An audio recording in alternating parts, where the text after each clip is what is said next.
Council meeting today on this glorious day outside. I'll open us with a council prayer. If I could ask you to bow your heads. We come to you today asking for your guidance, wisdom and support as we begin this meeting. Fill us with your grace, Lord, and help us to remember that the decisions we make affect the real lives of your people. May we be ever respectful and treat our world as good stewards of your great gifts. As members of the governing body of our district, the Tararua District, please guide us to consider the most equitable solution to our problems, care for our valued employees, and be responsible, open and transparent with the financial resources entrusted to us by your people. Amen. Right. Now we have no apologies, we're in full attendance. We have 2 items for public forum today. The first being Adrian Corlett to address us, and then Don Cameron as the recovery manager. So welcome, Adrian. It's nice to have you join us. If you want to come forward to the seat and then just pop your mic on so that we can hear well in the recording. Good morning, everyone. My name's Adrian Corlett. Been in Danny for 10 odd years now. I'm with a group, the Radar Control Truckers of New Zealand. There's a track similar in Christchurch with a concrete track that they've been given through the red zone. They do a lot of fundraising on the track. We want to try and get the same sort of setup here in Dannyburg so we can get a bit of track like the BMX track, put a little bit of concrete down, do a fundraising event for people. So what it is, we put the track down, we've got trucks, trailers, I've got photos here as you guys can see it. So do a track, do a fundraising event for people. And just look after the section sort of thing. So we're just trying to find a bit of land that we can do a track on, sort of like here they've done in Christchurch. It's exactly what they've done in Christchurch. We can supply, like we'll do it all ourselves. We can supply the concrete only be 50 mil thick. Look after the section if we have to. Someone comes along and says, "Can you fundraise for such and such for a school event?" We'll put an event on for them. Make the track a bit wider, maybe, so the kids could use it for a BMX track or something. Yeah. What sort of track is it? Through the chair, please. Yeah. John. For you, Tracy, what? It's not a BMX track. No, so radar control trucks. Radar control trucks. I've got sort of well, this split here, so they're quite big. That's at Waipawa, but we also have an indoor track. That one's in black and white. So we've got a indoor track that we set up in the hall. This was in Wanganui, so we've done a fundraising for a hockey tournament. So all the fundraising money goes to that person. So we just sort of want to get something a bit closer because we've got a lot of members around the Hawke's Bay, Wellington area. We wanted to set something up. We thought, well, there might be a bit of land around the Tararua. Well, we heard about the BMX track. So we thought, well, why not? Let's go and have a meeting and see how we can sort of get on. We put to maintain the site. All us members will do that. As I said, we'll take it down 50 mil thick, whatever, just put a little concrete around, so it's like a track. Everyone can follow it, make it a bit wider, and obviously if the kids go there, they'll ride their bikes on it as well. Thanks, Adrian. If I can, when you speak, if I just get you to turn your mic on, it's okay. And Councillor Goldman. Thanks very much, Mayor Tracy. Thanks for sharing that sort of vision and that idea. Quick couple of questions for you is, are you going to be looking at sort of forming a formal group like an incorporated society? Because on Facebook, there's a North Island radar control group, and we'll all come together, have a meeting. Like there might be once a month we want to have a meeting to get together. We bring our trucks along. We have a fun day there. We might get a lot of the public coming along. I'm trying to tee a couple of, we're doing one for diabetes shortly. We're trying to get that teed up here in Dannyburg, so they're going to try and sort the hall out. We come along with our track, our indoor track, and all the money that's raised that we make that people go through the door goes to the diabetes. Councillor Chang. Have you identified any land that you would like to have in the district? So we heard about the Dannevirke RC cars using the BMX track here in Dannevirke. So we went to have a look at that, and that was sort of one suggestion, but if there was other suggestions around the community that we can do that, yeah, will be much appreciated. Adrian, can I just ask, so they have had remote controlled events like this in Bush Multisport and Pahiatua as a fundraiser. Would that be of something of interest in the interim? Yeah, so I was at that one as well. That's when Pete Wilson ran that one. As I say, we try and get, if we've got to put an event on for a school event or whatever, well, it might be Wanganui or Hastings or whatever, we'll do it, but we just sort of like an outside track too. So to sort of, if there's a bit of land around there, that's why we came together to talk about it.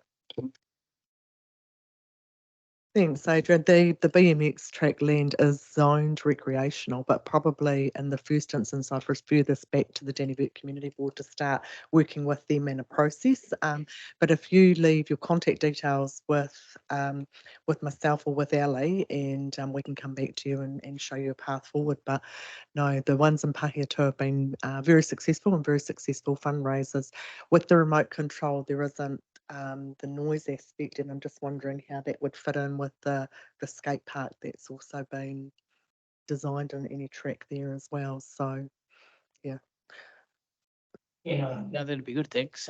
Yeah, and I think it would be a sort of eye opener, like you've probably seen it Pahiatua, but for everyone else in this room to come and have a look. And these are not toys; these are quite expensive. And for a guy my age too, it's good. It's a good hobby. And I just want to get something a bit closer at home. Like I said, we've got a lot of members that we want to get together once a month, do like a working bee sort of thing if we had a site tidy up, and just get other people to come along and have a look. I'm sure there'd be many people wanting to have a look at that as well. So no, thank you, and thank you very much for coming and sharing that and your aspirations with us today. Cool, thank you. Thank you. You want to give my number to someone? I'll put you email. Is it? Do you want to put this around and have a look? Yeah. These are you guys. If you could leave those and we'll pass them around, that'd be great. You promise. Okay, Thank you. thanks for coming. Right, Dawn, would you like to come forward for a recovery update? Tēnā koutou katoa. Look, I just thought I'd give you a quick verbal update. As most of you know, we have 2 new staff members to carry out some of the work we're having to do, and one is Mitchell Guile, who's doing a contract work on behalf of MPI for farmers, which is all paid for through that contract. And we're about to start Sarah Fountain, who will be doing work again with an MPI contract around rural hubs. And she'll be accompanied with Peter Sinclair. Will be taken around all our rural areas just to look at preparing the hubs for the next event and making sure there's adaptation and resilience work going on.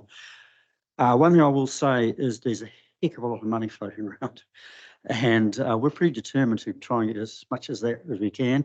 A lot of it's on time constraint, and a lot of it's before the end of this year. And I'm also concerned the fact that we've got a election coming up, and I hear parties making election promises. There's not enough money around to do it. And I heard just yesterday the Minister of Finance telling all government departments to prune their budgets by 2% immediately. It has not impacted the North Island weather event at this stage, and we don't think it's likely to, because I think all parties agree those areas affected have got to try and recover as quickly as possible. So hopefully that remains like that, but you never know.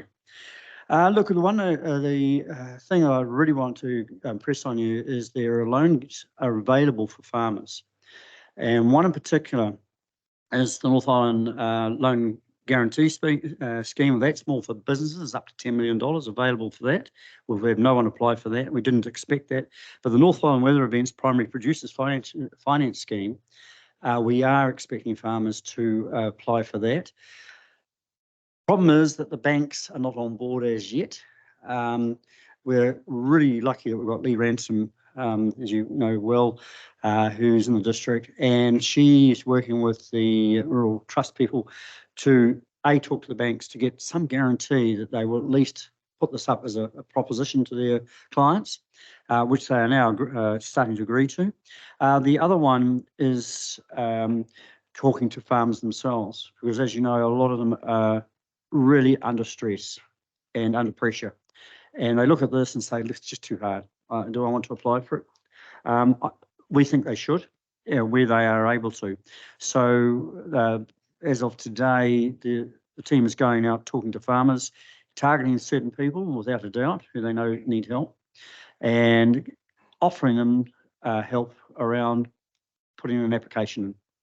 We think it's really important they do, because the primary producers finance one is at nil interest, and the time of payback is determined on when you come back into surplus, and it could be 5, 10, up to 15 years.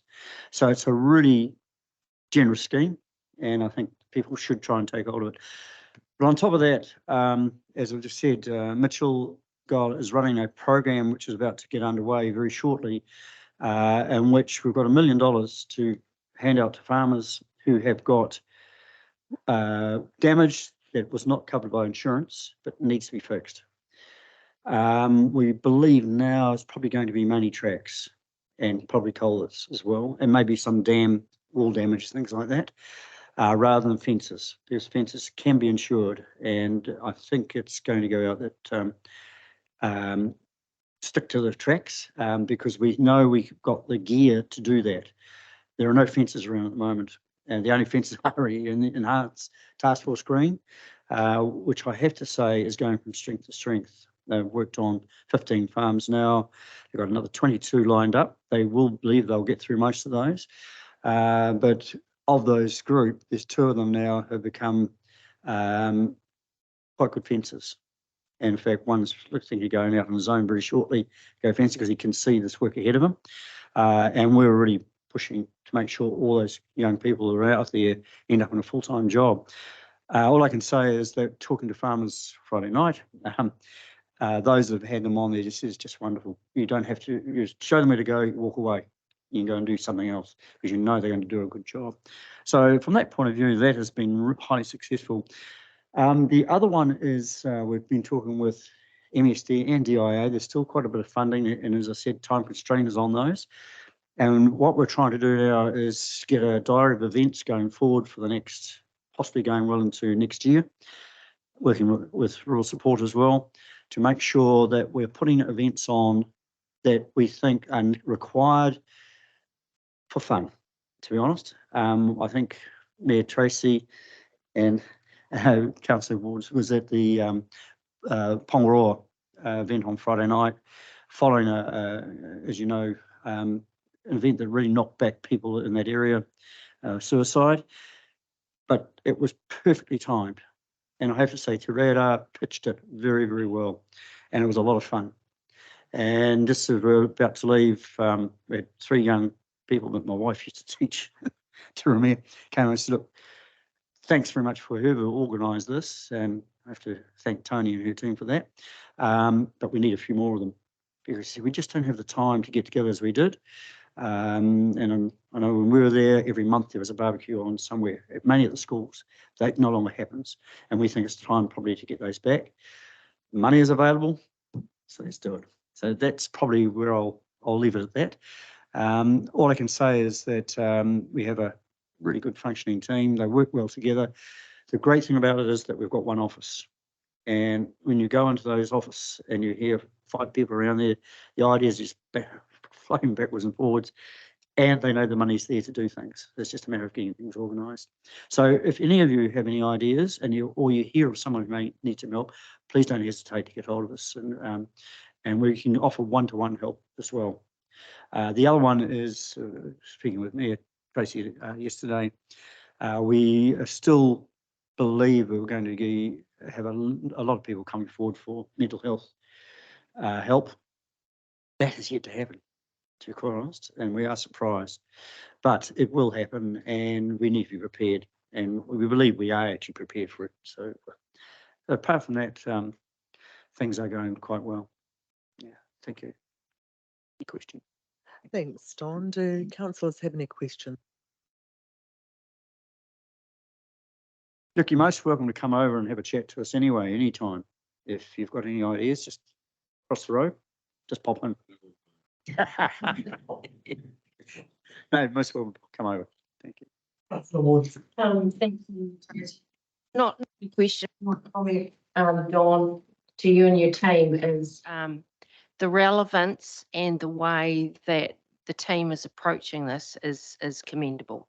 It's pragmatic, it is extremely empathetic, and it is full of bright initiatives. I think one of the challenges we will have into the future is there's so many good ideas floating around, the ability to capture all that. But I commend to you the sense of collaboration with other groups as well, and I've emailed you about that. You know, we have an impetus here, we have a really good reason, we've got some money. So let's collaborate and maximise that for the benefit, certainly long term of this community, because it's going to be a long way.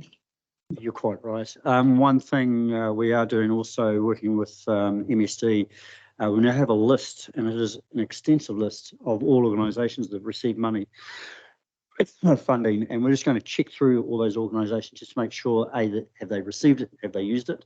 If they haven't used it, how can we join together to make sure it is being used for good reason? So we do know there's quite a bit of money still floating around. Okay. Thank you very much. Kia ora. Thanks, Don. And look, please pass our thanks on to the team. They are working extremely hard to get Tararua on track. The event at Pongaroa, and from all accounts, Herbertville and the Alliance, and just that feeling of people coming together was just so critical. And, you know, for the first time, some of them, it's been the first time they've seen other people. We all know everyone's donkey deep in clean up and their own businesses and landing and carving. So certainly hear the mental health stuff, but advocating hard for that funding to continue so that Tararua can recover well. So please thank the team. Sorry, that one of the projects we're doing is obviously looking at hubs in all the rural areas, and some of the halls and that are suitable but need some work. Money's available to do that, and Tararua made himself available to, if you need an opening for any of it, I'll come down for free to do it. He so enjoys much, and I have to say, people, if you want a true patriot, he is a true patriot. Absolutely. Just can you pass that offer on out to Terry as well? A rural support trust at our event on Saturday, and it was amazing. Like, just that everyone needed it. Sarah will be listening to Uri next Wednesday. Wonderful. Okay, thank you. And I'm just having some conversations at the moment with the regional council just around rates and remissions for some of those rural properties, and where that's not possible, how the mayoral fund might be of assistance. So I'll keep pushing with Horizons on that and keep you posted. So thanks, Don. It's great to have that update. Okay, councillors, are there any notifications of items not on the agenda? No, there's none. Declarations of conflicts of interest in relation to today's meeting? There are none. Right, the confirmation of our council meeting minutes for Wednesday the 28th of June. Can I have someone move those as a true and correct record? Moved Councillor Johns, seconded Councillor Chase. All those in favour, please say aye. Against, carried. Right. We'll move on to the confirmation of the community board and committee reports. Can I have someone move 2 sets of minutes, being the 5th of July and the 2nd of August, for Explore Pākehā Tour, please? Moved Councillor Wallace, seconded Councillor Peter Weber. All those in favour, please say aye. Against, carried. We'll just go through those minutes page by page. So Explore Pahia Tour, page 20. Page 21. 22. Page 23. Page 24.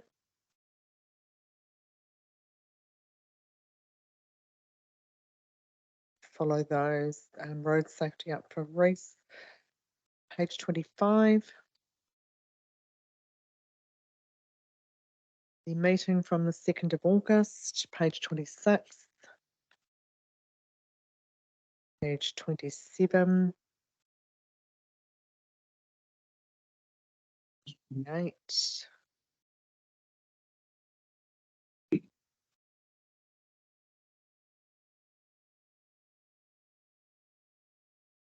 Page 30. Page 31.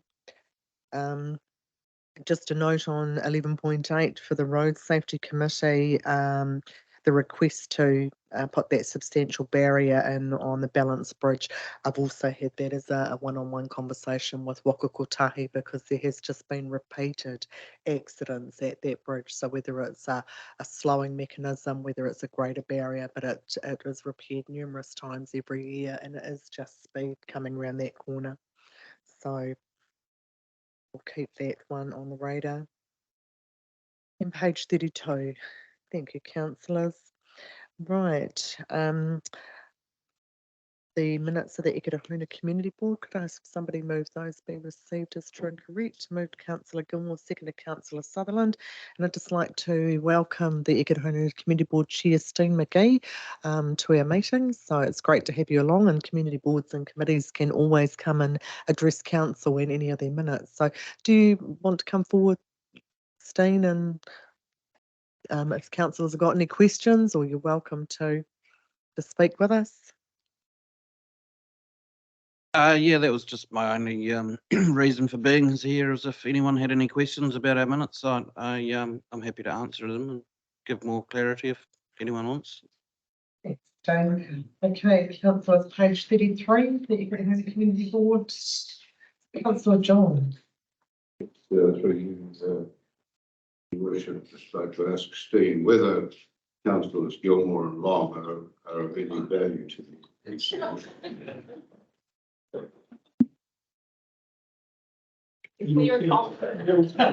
I must say I wasn't quite prepared for that question.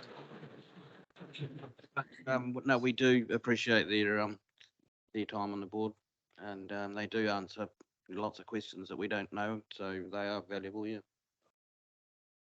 Thanks, Steen.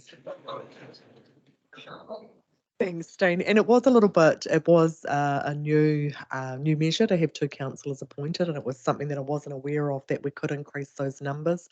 And I guess my reasoning for doing that and appointing additional members was to be that benefit and to have that greater connection, but it hasn't always been perceived like that, but it's great to have that feedback. So thank you for the question.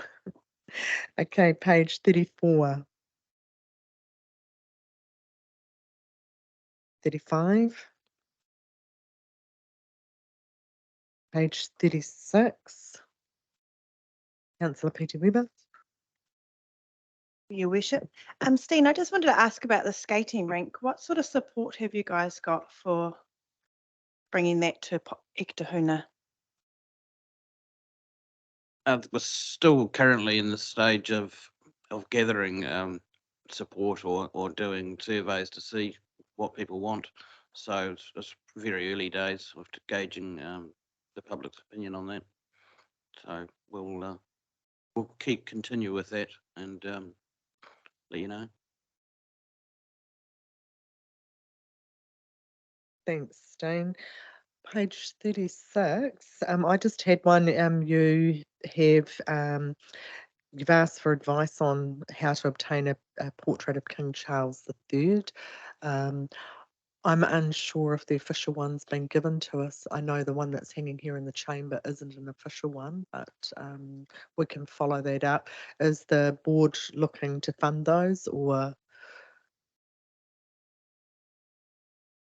My comments on that would be, it'd be great to find out how much it would cost, and then the board member that brought that idea to us is also on the Our committee, and I would have thought that they could probably look at funding that if that's something that he would like to do.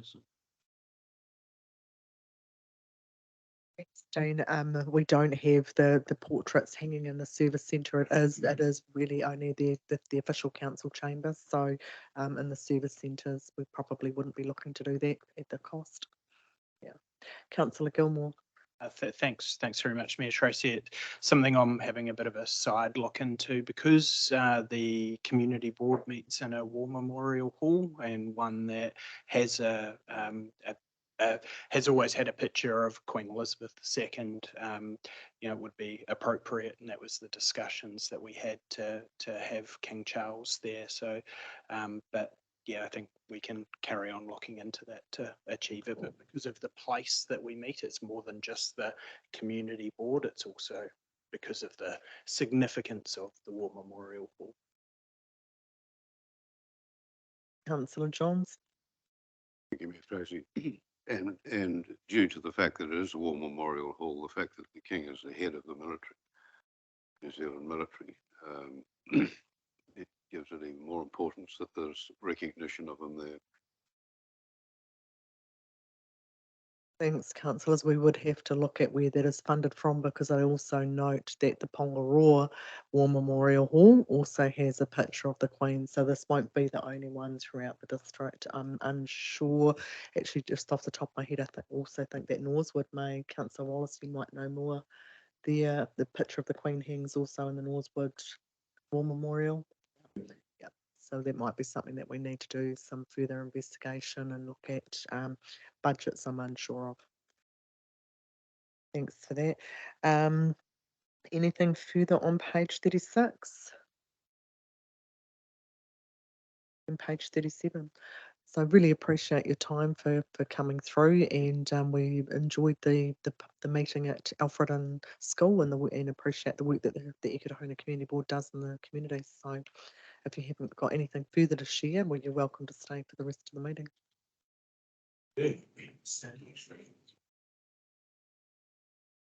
I have somebody move the Dannevirke Community Board minutes on page 38, please. Moved Councillor Ward, seconded Councillor Chase. All those in favour, please say aye. Aye. Against, carried. Right. Page 38, page 39, 40, 1, page 42.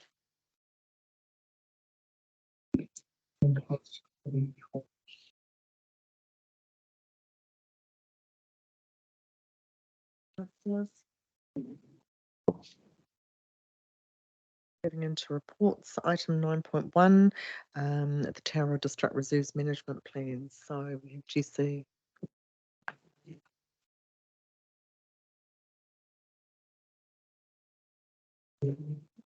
Morena, Mayor and councillors.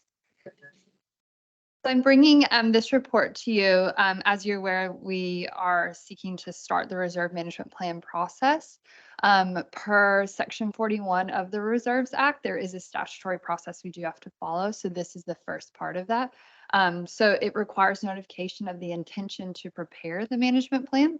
So that's what this report is to seek that approval to publicly notify that we intend to start the Reserve Management Plan. Councillor Johns. Thank you, Mayor Tracy. It's good to see. I think for as long as I've been on council, it's been one of those things that we must get on with and do. At long last, it's being done. Well done. Councillor Chase. Can I ask who you are calling mana whenua? So it's referring to each iwi.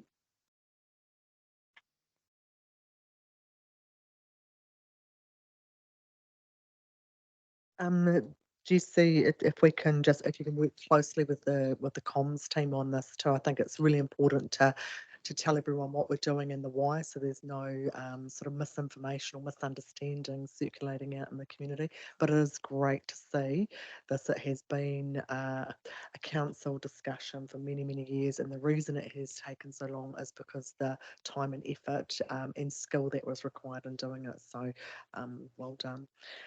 Can I hear that there's no, sorry, councillor, you've moved. Thank you. I was just going to say, we've got the recommendation on page 45, so that's moved by councillor Gilmore, seconded by councillor Woods. All those in favour, please say aye. Against, carried.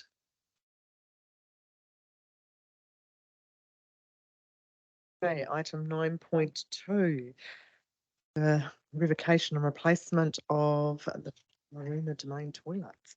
Let's see. So this report is coming to you. We received a CRM regarding the state of the toilets at Pyramid Domain. So in light of investigation, which you can see in the photos in the report, they are quite vandalized as well as not maintained any longer. There was previous council decision in 1999 to those toilets. So the domain board was basically dissolved of and no longer existed, but they had listed of everything they wanted to keep those toilets there.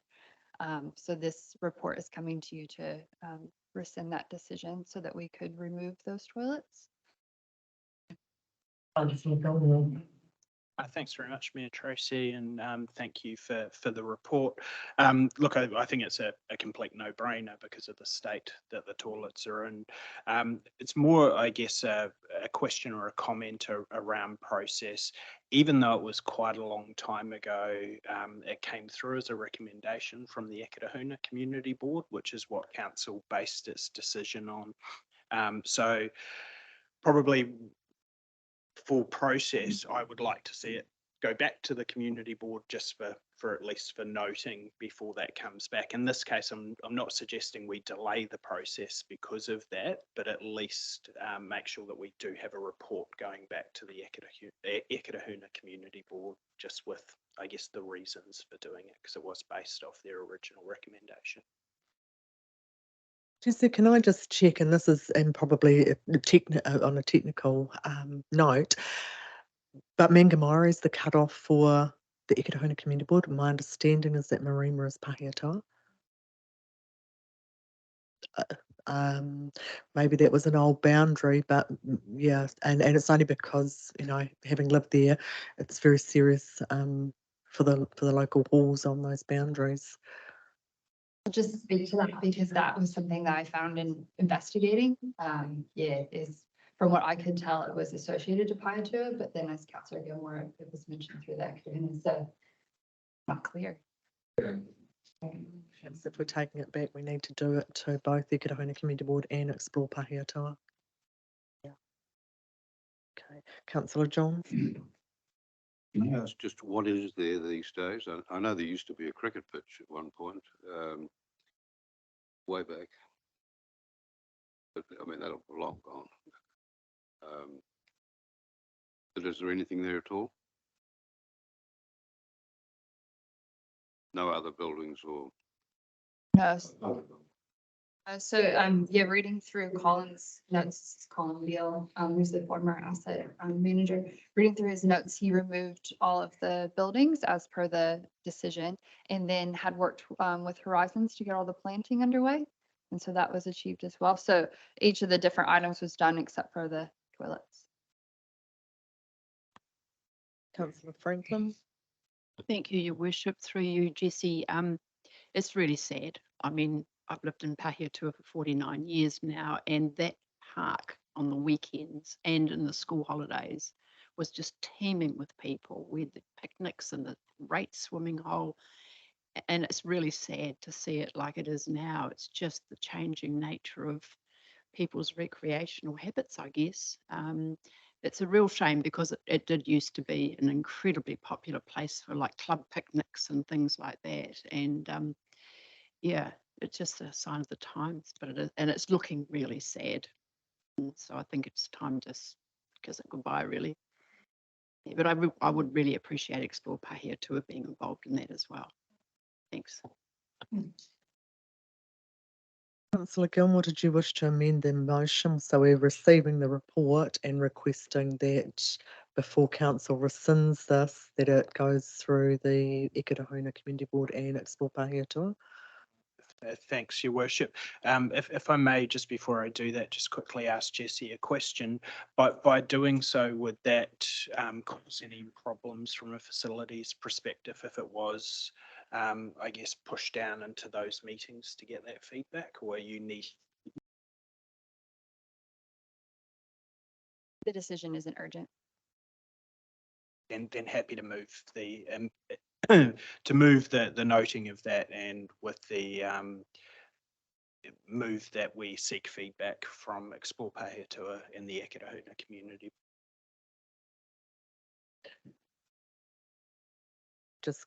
Can I just clarify that? So the decision's not urgent.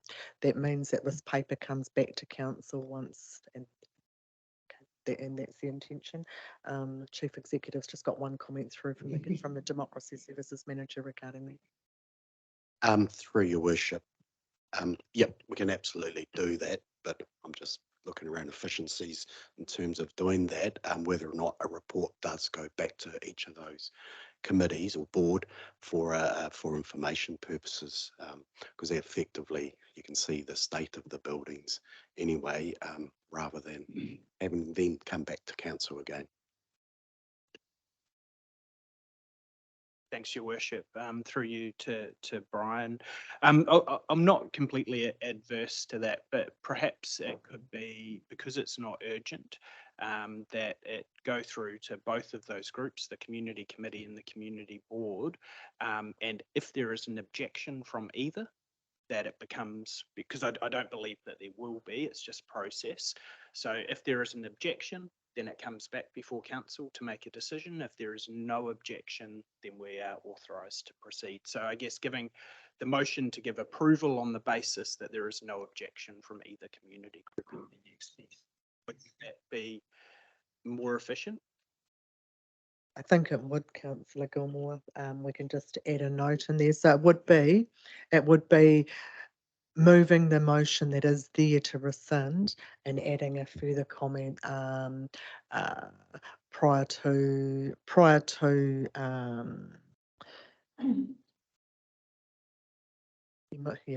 demolition or cleanup. We await feedback from the Ikitahuna Community Board. So it is just literally a piece of feedback. Yeah. Okay. Okay. So it isn't going to work, Councillor Gilmore. Thanks, Your Worship. Look, I'm apologies for making this difficult. That wasn't my intention for it. Look, I don't believe that we will have any objection from those groups. From a process perspective, I think that we can rescind it with a request to send that information. If there was, and I think it's very unlikely, an objection, we can rescind the rescinding. As a process thing, I don't believe that's something that we would need to do, but for speed, I'd be happy with that, at least to give them the opportunity to have feedback on it.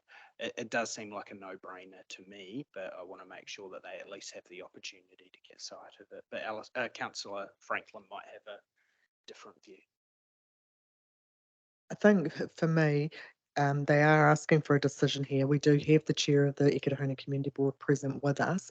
I think for me, it is a for information paper, and then if there is any strong objections, they can come back from there. Would be, I guess, a better way forward. I know you haven't seen the paper. Are you aware of the marine domain and the toilets there? Sorry, if you want to come forward, Steen, I'm happy to give you a few minutes to read that. Thanks, Mayor Tracy. I have been out there not too long ago, like within the last year at some point, and yeah, it is definitely incomplete. I didn't actually go and examine the toilet building, but the whole area there is in disrepair for sure. And obviously I can only speak for myself, for my own opinion on that, but I think it's clear if there's no funding for it, there's no, the use of it is a lot less. I remember what Alison was saying, we used to use it as a teenager. We were out there all the time in the summer and it was very, very well used, but it's just not anymore. So it's just a change of the times. So, but yeah, so my personal comment, I can't speak for the board, but my personal opinion is that make the decision today and make it just an informed, just something in our agenda that's just a report, basically just telling us what's happened or what's going to happen. I'd be happy with that. Thanks, Steen. I'll go councillor Johns, then back to come. Rosie, is the scout shelter still there? And there's also a climbing wall. Are they still there or are they long gone? I don't personally know. I think that's all long gone. Yeah.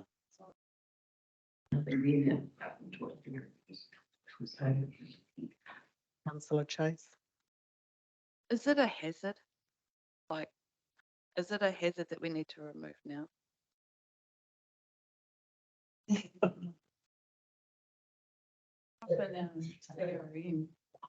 I think that'll be covered in councillor Gilmore's next motion.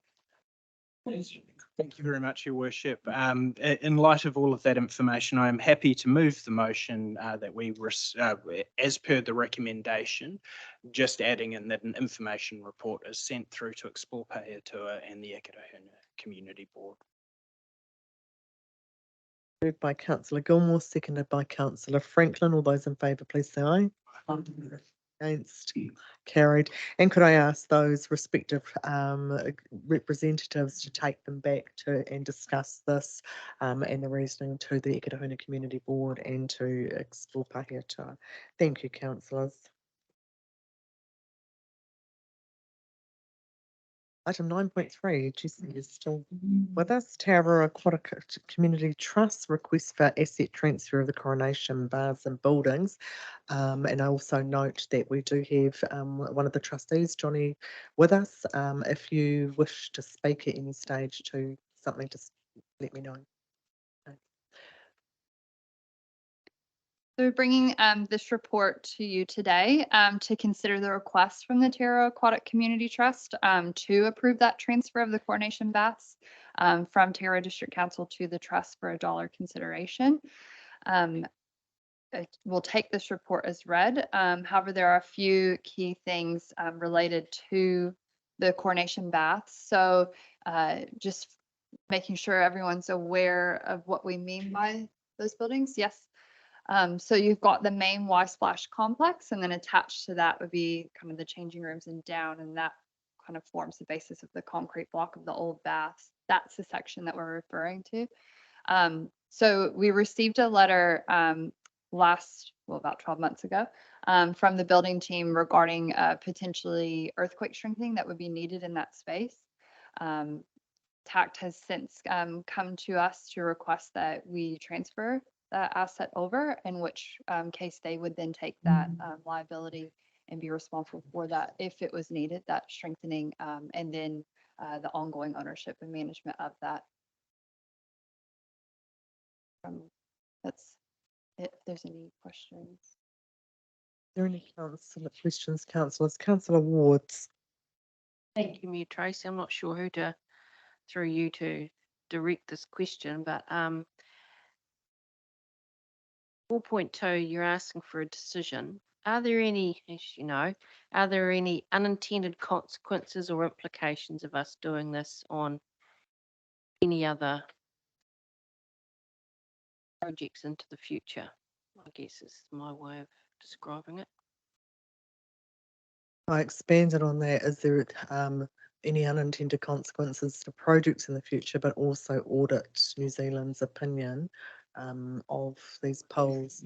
And I guess through the chief executive of that, Taraj, perhaps, or yourself. It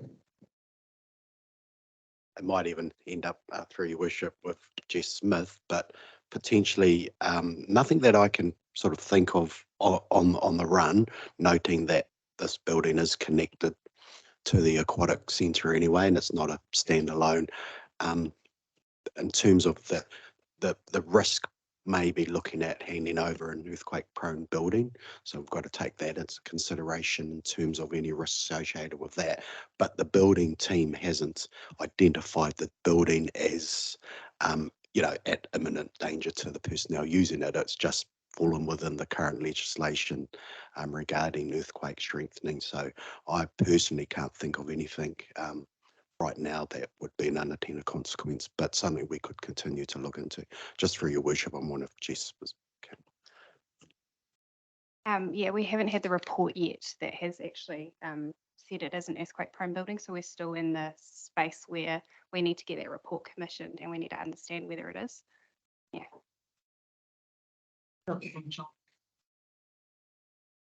Tracy, what is in that building?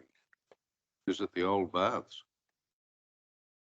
So currently what's in that space is the offices and that, but it's got the offices, storage basin and the showers, the changing rooms. Essentially it. Correct. Yeah, plus the toilet. Yeah, and then toy library is at the very end of it. End of that concrete block. So that's the changing rooms for Whitesplash are in there. Yes, correct, but the original coronation change rooms, they weren't constructed with the white splash. So they're pre-50. It's not used as part of Whitesplash. Whitesplash doesn't use them at all. No, we do use them. So we hire out the toy library section. Then we have reclaimed an old changing room and put it into a smoko room come conference room, which we trustees use as well as staff members use to get away from the pool for their lunch and smoko breaks. Mm. There is some old cupboards, they're not too healthy. And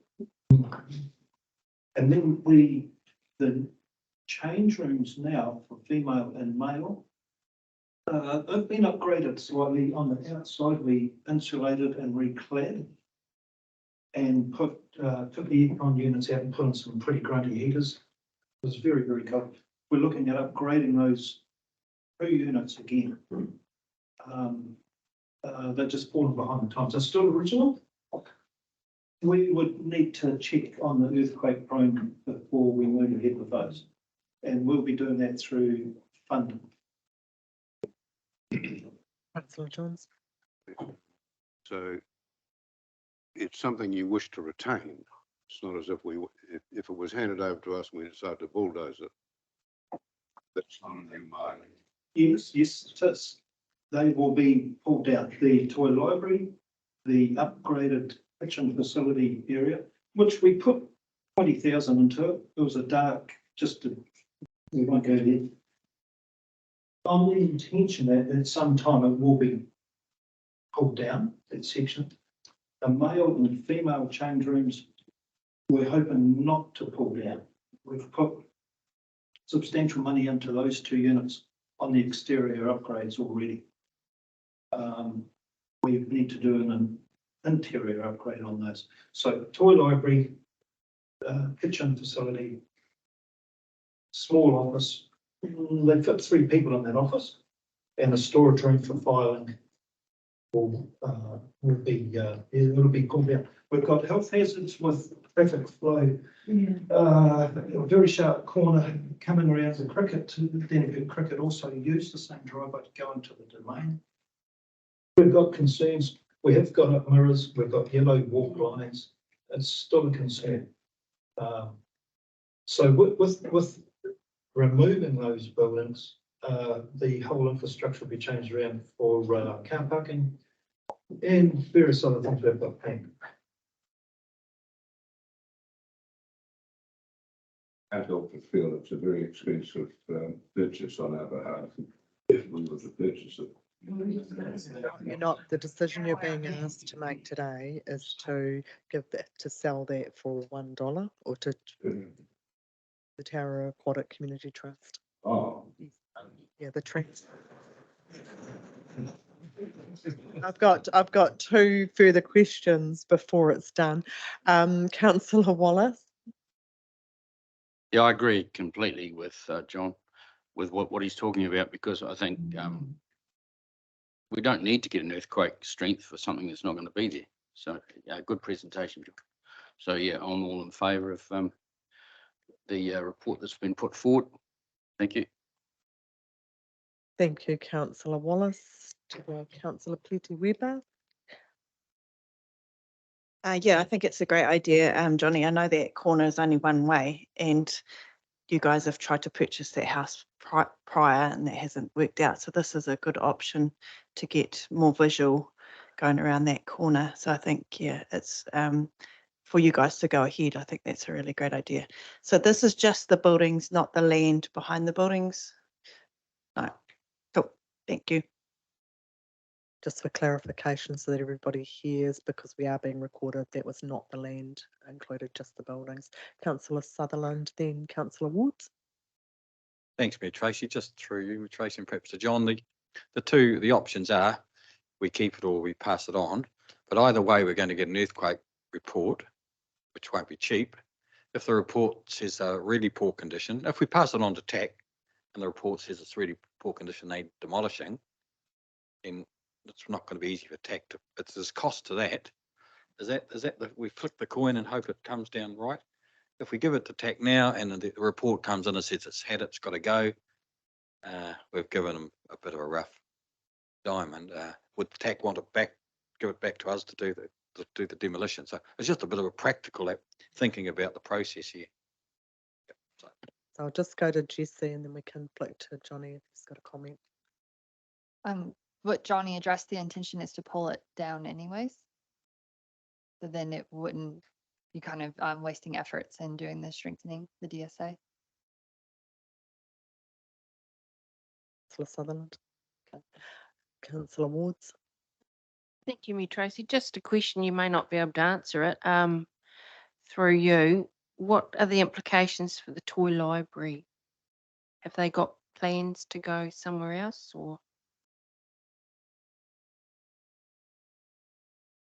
The library has paid a year ahead in fees. We will give them a very good grace period. That building is real bad.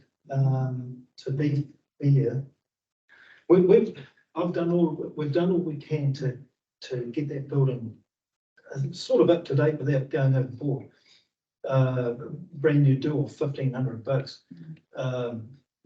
Cluster fly infestation, I've fixed that. The next thing is in the winter it's growing mushrooms.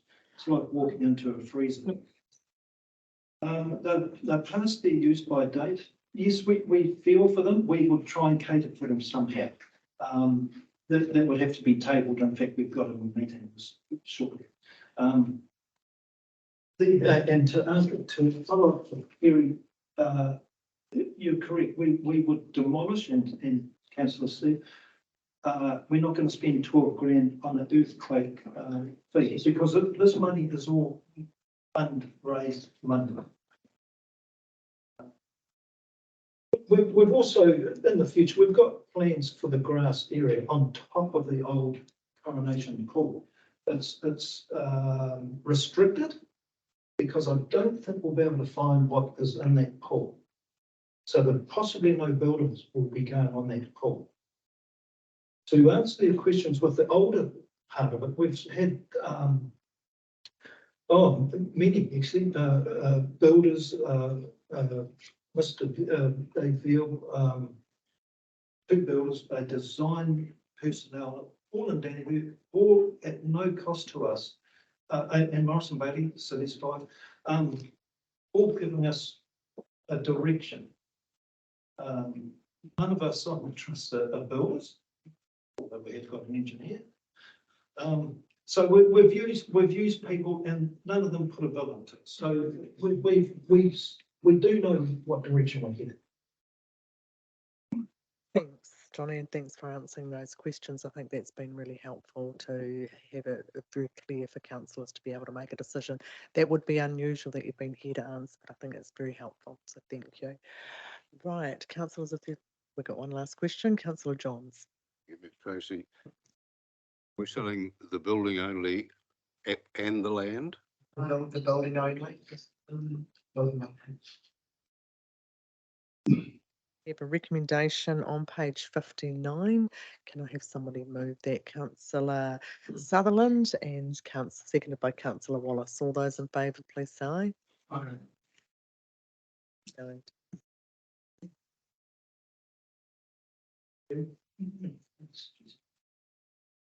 Carried. Thank you, everybody. Thank you. 9.4, the annual report on dog control policies and practices. Look for sorry, one more. Just give me one more. Sorry.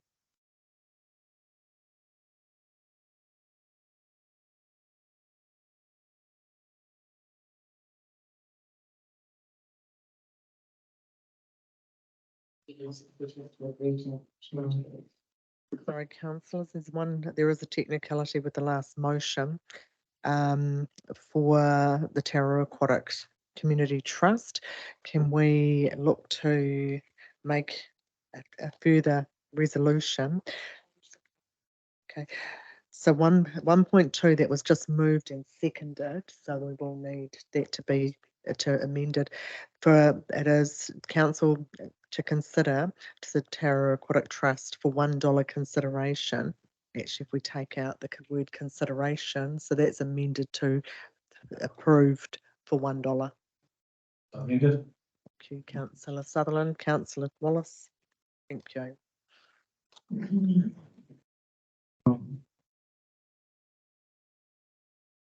Okay, right, welcome.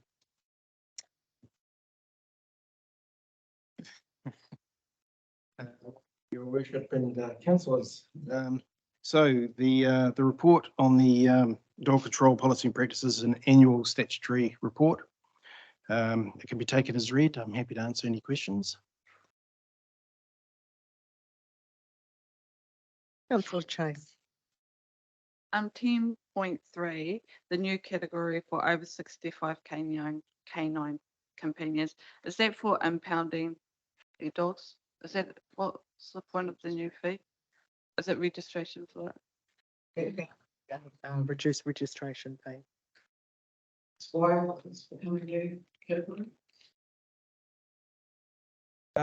Through your worship, council decided to introduce that fee last year, so that it gave people, superannuitants, a cheaper option if they didn't actually own the property.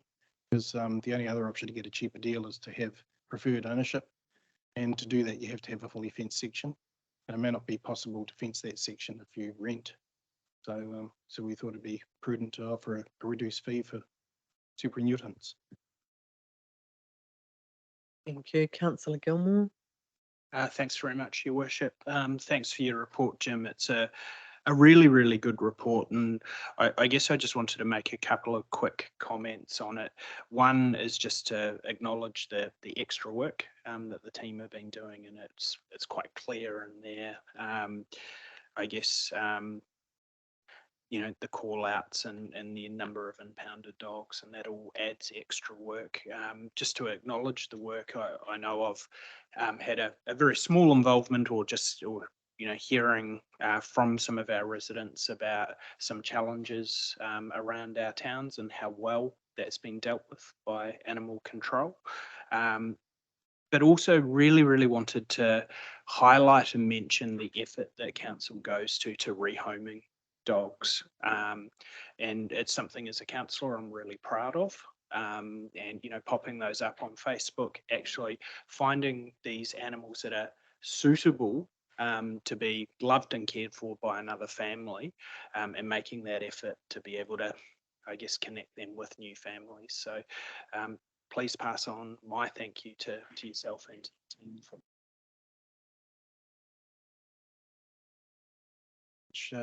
for your comments. And I can say there is actually quite a lot of work that goes into rehoming dogs. We have to do temperament testing and whatnot. And unfortunately, the dogs that are declared as menacing, normally through their breed, we're not able to rehome. So we want to make sure that every dog that goes out to a home is a safe dog.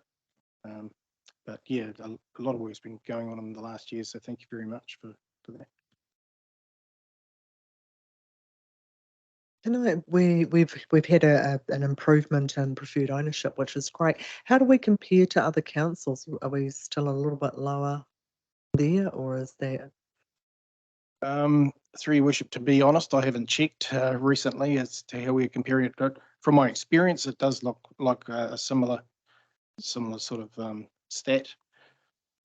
We are encouraging, obviously, people to get onto preferred ownership because they're taking more care of their dogs, and then obviously we offer a reduced rate to encourage that, and we have higher penalties for those that don't comply and have habitual roaming dogs and things. So that enables us from those impounding fees to offer the lower rates.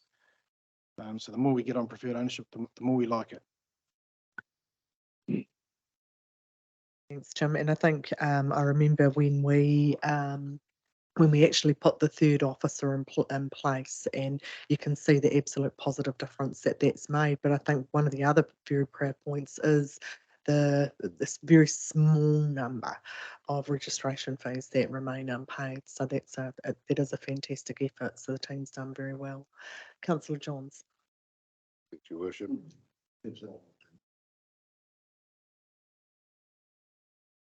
Got remarks and add that I don't think most ratepayers or people in the district appreciate just how big a deal dog control is. They see it on the rates and it's just one little small item, but it is a very costly and important aspect of council's business. I think you're doing a great job. Thank you. Yeah, I mean, even if you don't own a dog, there's a public benefit to being able to walk on the footpath and safety. So, so it is something that we strive towards. We've upped our game, and we're starting to see the results. So it's good.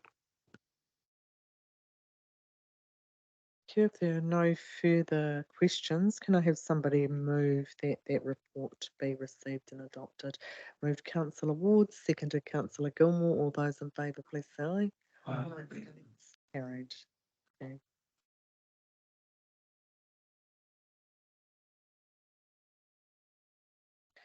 Okay, the next report again is with Regulatory Services Manager 9.5, the annual report of the Tararua District Licensing Committee.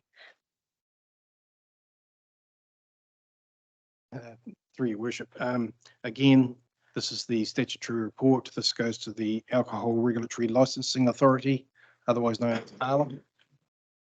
And we do have to send this off fairly promptly, so the report has already gone to them.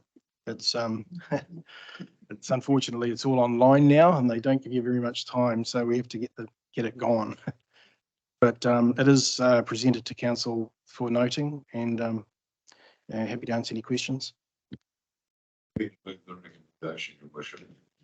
Thank you, Councillor Johns. The only note that I would make, just for future understanding that's already gone, is Councillor Kerry Sutherland actually sits on that committee, not as a councillor.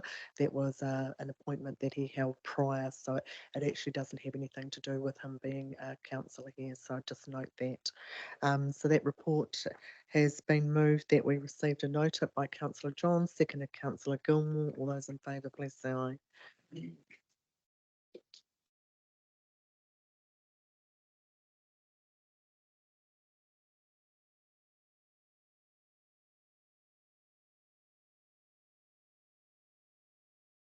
Item 9.6, we have the request to advertise for additional licensing committee members. Again, through your worship. So yeah, the report can be taken as read. However, I probably erred a little bit on this report in the fact that I should have put in there that there is an option, of course, for the territorial authority to nominate a councillor to go onto that board as well. If there's no appetite for that, then of course we'd have to go out to the public. The only problem with going to the public is that that person appointed needs to have some sort of history or liquor licensing background, maybe working in the industry or something like that.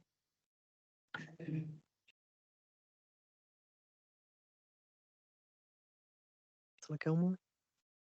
Thanks very much, Your Worship. And that was directly the question that I was going to ask on this, particularly noting that Councillor Sutherland isn't sitting on that on the committee as a councillor.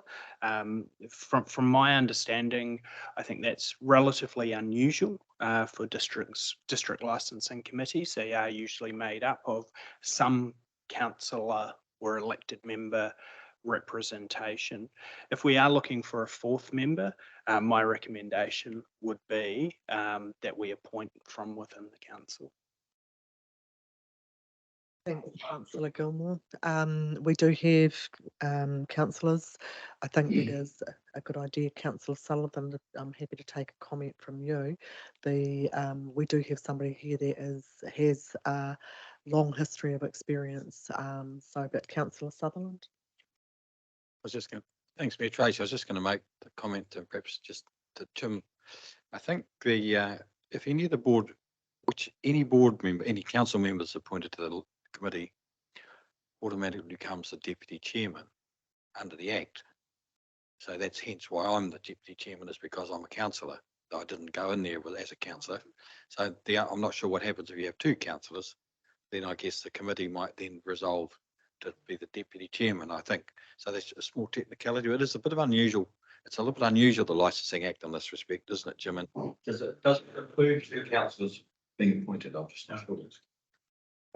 Through Your Worship, it is possible to have the chairman as a councillor as well. But there are councils that have nothing but councillors on the DLC. I don't see any main issue with that. The main thing is you have to have a quorum of 3. We've only got 3, and if someone goes away or gets sick, we're going to be a little bit in trouble. Thank you very much, Your Worship. If Councillor Franklin was willing, I would be happy to nominate her for that role, noting her vast experience in this field.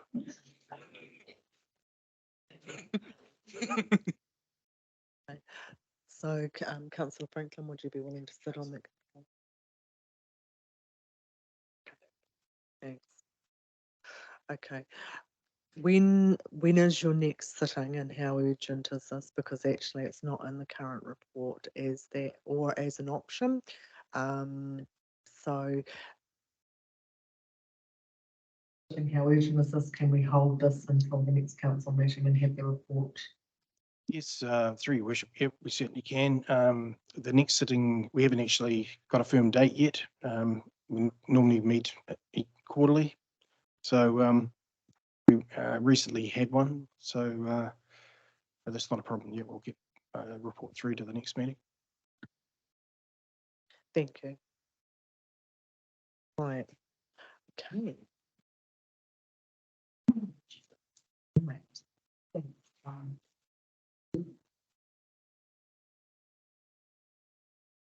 We have apologies today from Adele Small, who's a Tangi. So item 9.7, the locality boundary determination. The Chief Executive will hand over, and I do welcome our visitors here today.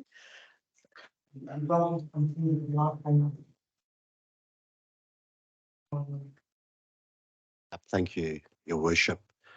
Yeah, just to reiterate that Adele Small is an apology, and she did want me to pass that on to you as well, as the Mayor has done.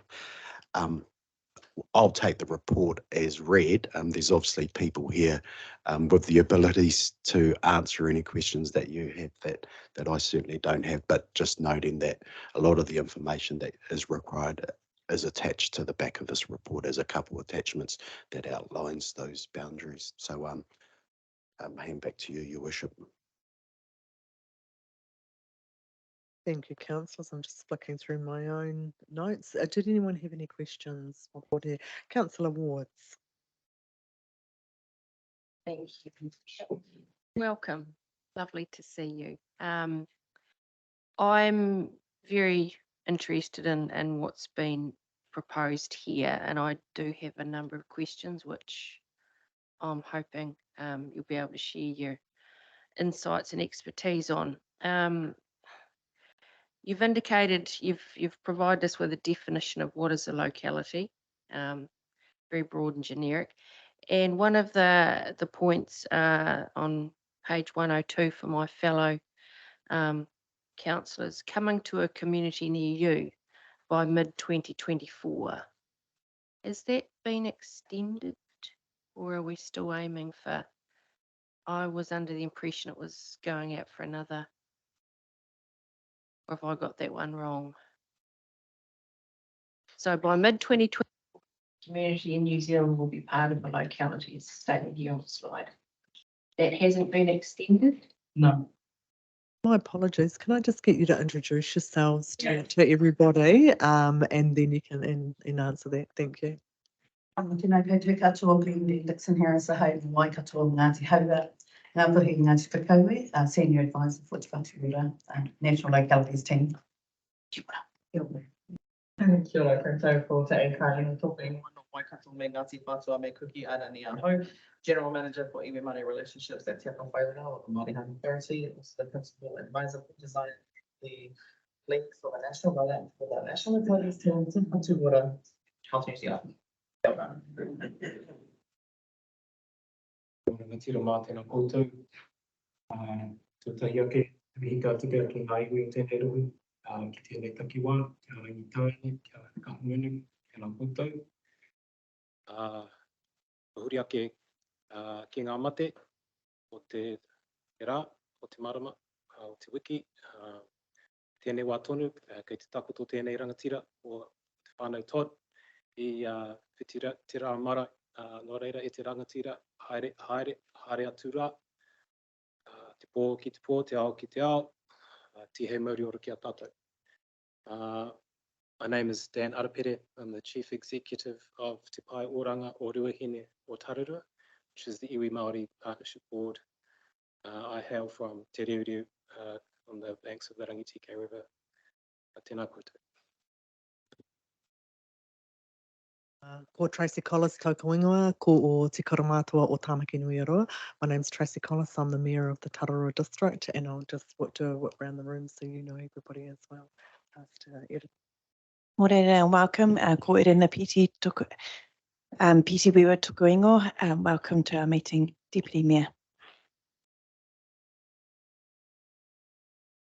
Morena and welcome to our meeting. My name is Alison Franklin. I'm a District Councillor elected in the Southern Ward, and I reside in Pahiatua. And I was on with Councillor Wards on the original Tararua District Health and Wellbeing Governance Group when we went through the locality process. Morena, ko Naomi Chase taku ingoa. I am the Tamaki Nui Arua Māori Ward.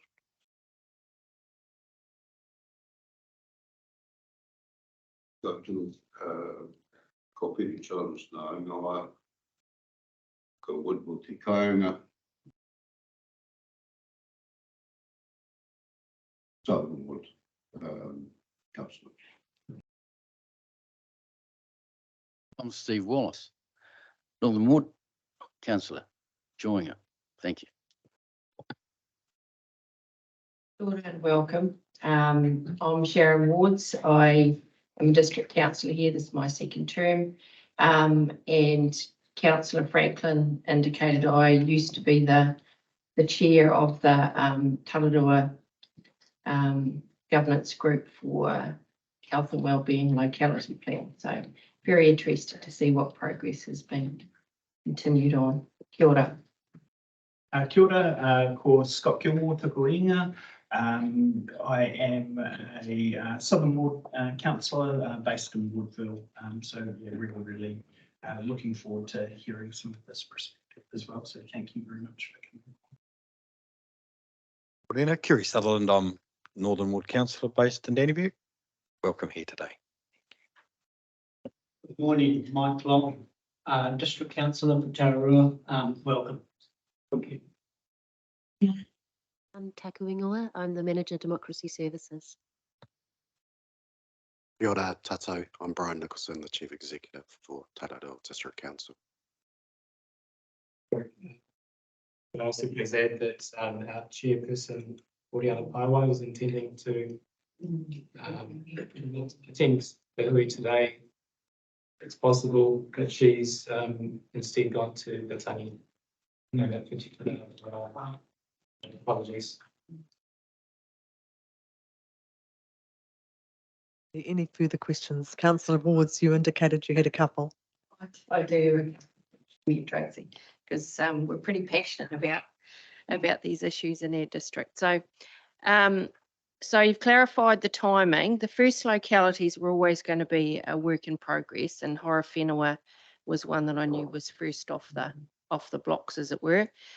We would probably also affiliate and align with some of the issues with our southern friends, and I think Wairā. So curious to understand what progress those pilots have taken so far, because 18 months ago this was first mooted, and so trying to understand what progress we've made, given that these pilots will certainly inform the next steps for a district like ourselves. So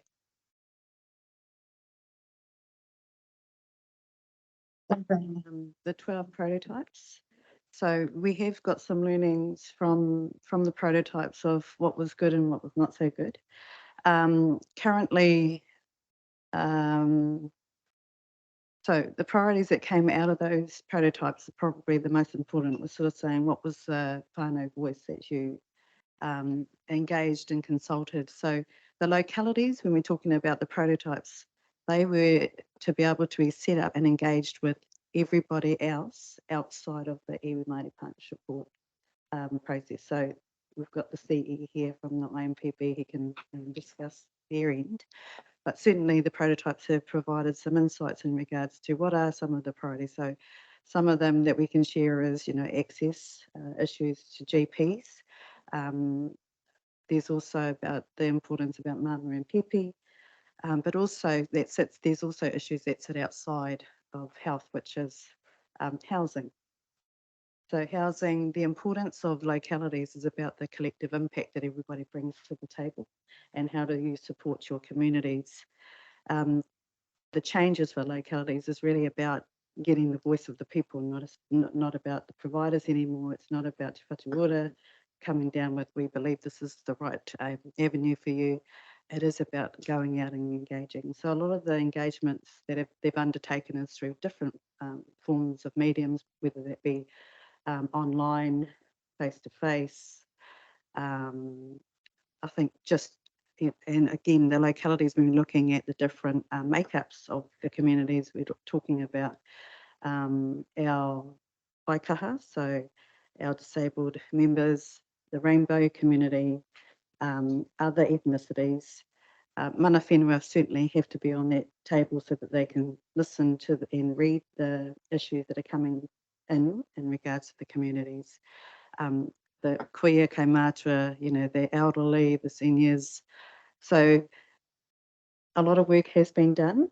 Has it been perfect? No, because it's still in design, and I think we'd be remiss to say that it was a positive process. What we have learnt though moving forward is the engagement of iwi, having those good relationships with the iwi, engaging with councils. So again, council's really important to be on those tables to understand what the community is saying, because what's sort of coming through is the engagement fatigue. So we all want to talk to our people, but we're all talking at them at different times, but about similar issues. And also, as recent as, so what we've learned is bring iwi along, actually iwi lead it. So for Taranaki, as an example, recently, we've been able to get Taranaki iwi to call the hui, and lots of people came, and they wanted to be interested in what was happening. So we're trying to get in front of as many community members as we can in one hit rather than trying and hit pockets. So really just providing an overview of what localities mean.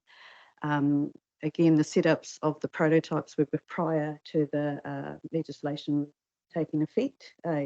So there was again a lot of learnings of having to advance our prototypes because they were the ones leading the process. And we sort of want to be able to say what's not working, we'll put it over to the side. What is working, let's create that now because we've got another 22 coming. So it's going to start running. And I think for us, we're trying to get in front of as many communities as a collective.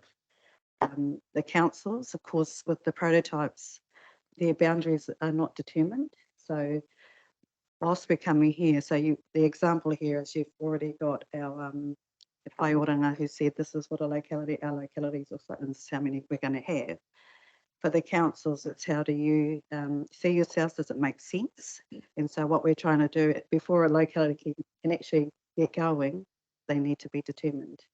So the steps now is that we're not trying to go backwards, we're sort of saying this is what's worked, coming to council quickly so that we can sort of say with the iwi Māori Partnership Board and the relationships you have with your iwi is have those conversations directly with the iwi. Then the joined up process becomes easier rather than an iwi having to go to different councils because they sit across 4 to 5. Some are fortunate, they've got one. But for those that have got 4 to 5, it would be really good. And so Taranaki, again, an example is they called the council in to have a hui with them. They walked through the locality process, well, the determination of how they chose the amount that they wanted in that area, the reasons why they chose that. So that's some of the learnings that we took from the prototypes is to engage very quickly and early, and then include the main players being iwi and at this stage, of course, local government. So, yeah. Council awards. I don't want to dominate, but I'm really excited about the learnings that you're reflecting on now. One of the advantages possibly with the Horowhenua prototype is that the locality planning group that they had in situ before this process actually was led by council. So I'm curious to understand, and I guess it stems to our question, how you're transitioning communities from what they used to have for 5 years through to what is being hopefully designed and proposed through this. And with the Horowhenua model, you already had council included in the previous model. So what's your transition plan from the old to the new? Because the thing that's exciting is it will be Māori-led. It will be listening to the voices rather than the DHB saying, this is what we've got. How can you make it work? So the importance of the Horowhenua as a prototype to look at is it's had, you want council involved, it's had council involved. What's the transition plan that's starting to shape up in your mind? In terms of, we've tried to not be prescriptive, right? Because we've got 12 prototypes in 12 different areas of the country with 12 different, I guess, community settings as well as affiliated district and councils and local authorities, etc. But in a case like Horowhenua, where they already had those really strong relationships, we've encouraged them to take them into this new space. And so it's not a complete dismantle, it's literally a transition, like you say, but an optimization of that relationship in terms of taking the best bits and pushing it forward. And we've definitely taken those key elements as part of the overall learnings across the 12 into the, I guess, guidance for the next 22 coming online. So, we encourage it.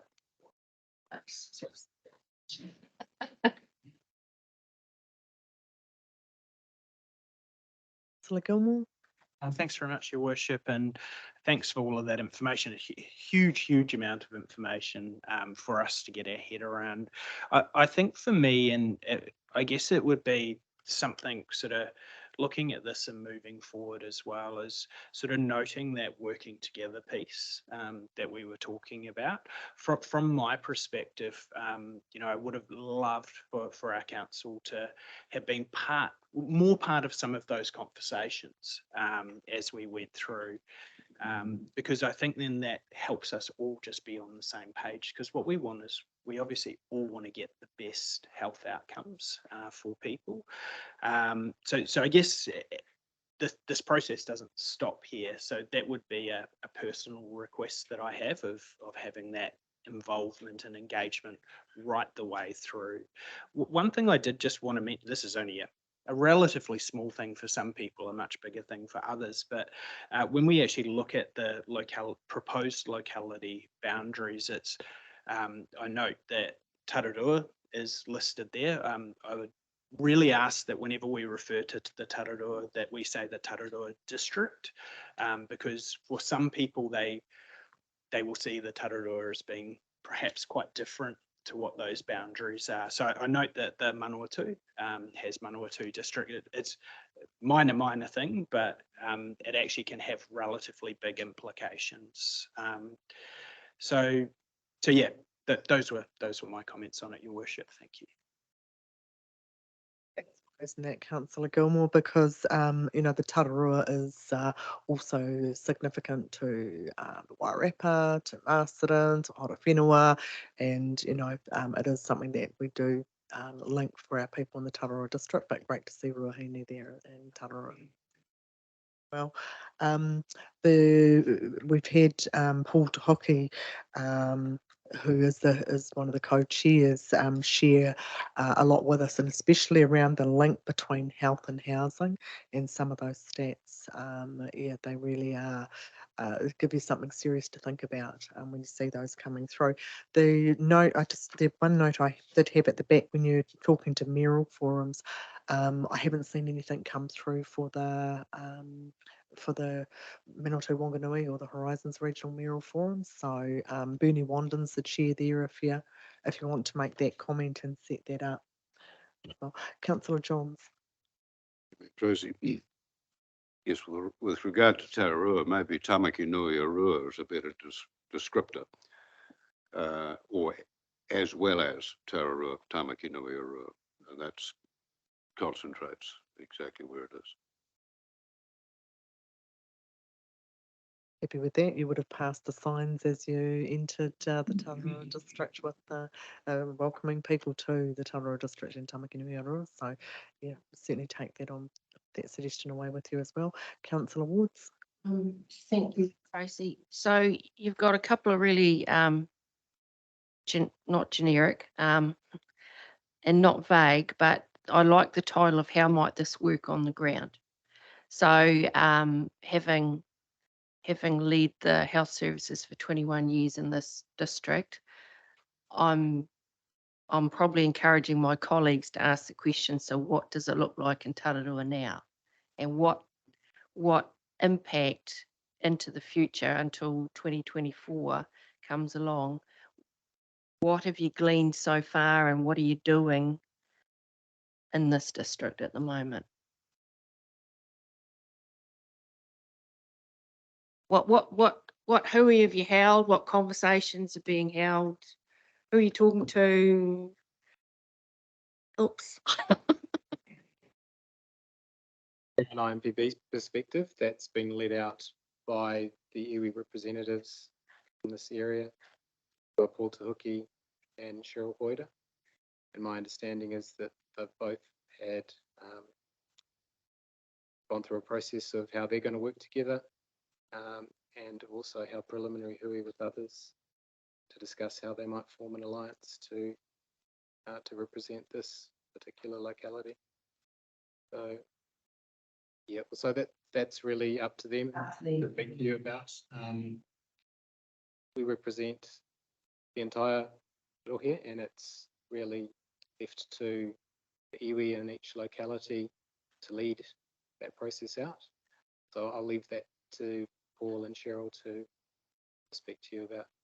Your timeline within which you're encouraging them to have done this? Or The timeline is the one you mentioned, and each locality is in a different place just because of who's there and the types of organisations that are working in the health space.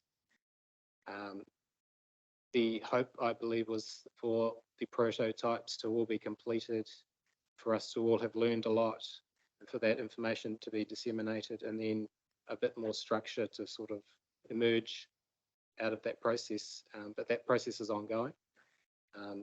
So ideally, that would be completed, which will allow each locality to move forward. But I'm aware that people such as Paul and Cheryl are moving forward anyhow, and trying to, because of the time frame, trying to get organised. And that's the case in most localities, as I understand it. Thanks. I can share the Deputy Mayor did stand in for the first meeting, I think, that that was held, and I certainly went to the second one. There was and the outcome from that was to go away and do further work into a little bit of a stock take of exactly what we did have, but I haven't seen the report or any progress from that. Councillor Sutherland, then Councillor Johns and Councillor Gilmore. Thanks, Mayor Tracy. Yes, we have had some good information from Paul Te Huki, and we also had quite a long session in another direction with Oriana, which was helpful. So we have got some good background. But I think the purpose now is your involvement with the council is to get our consent or agreement or on the localities, on the physical, on the geography, isn't it really? And personally, I think it's very practical, and it's all, I think what you've suggested or the report suggested makes sense to me, and I agree entirely with it. I think that the rest of it is a lot broader than what we're meant to be doing, that we should be doing today. So I've just given my support to the localities and to where you are, and because actually the involvement with the councils in the process, the whole thing is a little bit. It's not really prescriptive, is it? It's up to each the various groups and that. So yeah, that's so I'm supportive of that, and I agree with the proposal based on on what you've provided to us. Thank you. Thanks, Councillor Sutherland. Councillor Johns. Yes, in reading the document, I wasn't quite sure what localities meant, and I take it means more than just the physical locality of certain things. It's the services provided and so on. And I guess the key one to me, and I'm a user of health services like all of us, I guess, but what's vital to me is what initiatives and thoughts have you got about the supply of doctors in the district? That's what it comes down to at the end of the day. You can hooey as much as you like, but the guts of it is getting doctors here. So what's happening in that space? What I can say is that there's a massive workforce piece that is running parallel to us trying to roll out the localities approach, and the shortage of the workforce, the health workforce, extends beyond the doctors in terms of nurses, etc. Our allied health workforce, our lab technicians, our sonographers, all of those types are all up there in terms of priority. But that's happening at a national level, and I believe that they've brought in all of the big guns across the country to try and remedy that. It's definitely not going to be fixed overnight, and I don't think we're going to have any, solid solutions until early next year. But one of the things that they are trying to do now is to schedule more of the concentrated workforce around the country to assess the need. But there's another analysis piece that's accompanying that as well. It is locally, regionally and nationally, and they're certainly of the highest priority. Councillor Gilmore and then Councillor Wards for the last question before I move the report to be received. Councillor Gilmore. Thanks very much, Your Worship. And again, yeah, really, really grateful for your time coming in. I guess part of this, and I moved the motion in one of our committees to to have this report come before the full council, because this is really, really important to all of us. And from my perspective, and this may just be me, but it felt like the process was overtaking us somewhat. So, and when I say overtaking us, it's more, I know a whole lot of work's being done, but our involvement probably would be a little bit more limited than what I would like. And noting that we do have that statutory responsibility when we're doing that, to be working with territorial authorities. So it is looking at that, and I don't disagree with Councillor Sutherland's comments, and from that perspective of the localities, it does appear to make sense. But I guess just really reiterating that if we are having that hui going on, and perhaps we need to be talking about that more with our partners when it comes to it. But the importance of us feeling like we're coming on that process, because if we're working together, we're hopefully going to get the best outcome for all people in our district. But I'm really, really grateful for all three of you taking the time to come and talk to us today. So thank you. Councillor Wards. Thank you, Tracy. And it is around the boundaries that I posed my last question. Was there any challenging discussion around, given the alignment of our two iwi partners, one towards the outline across the hills and some up the east, what kind of debate went on around whether or not we do align? Tararua District is aligned a lot more along the east coast rather than, and I use the old language, mid-central. Those ranges used to end up being a barrier to a lot of the issues that will be reflected in the locality planning aspect. What debate went on around whether or not actually we head that way and we head that way instead of using the traditional, dare I say it, DHB? Was there a debate that went on at that higher level, or because it is a really challenging discussion when you're looking at access to services and where certainly some of the iwi alignment is. I'm sure we probably weren't an easy one to. I wouldn't be able to give you a faithful account of that. I wasn't party to that debate, but I know the debate was had. It's unfortunate Oriana couldn't make it here today, because I know that she was directly involved in that corridor. So other than that, I'm sorry, I can't. I appreciate that. I hoped it would have been had.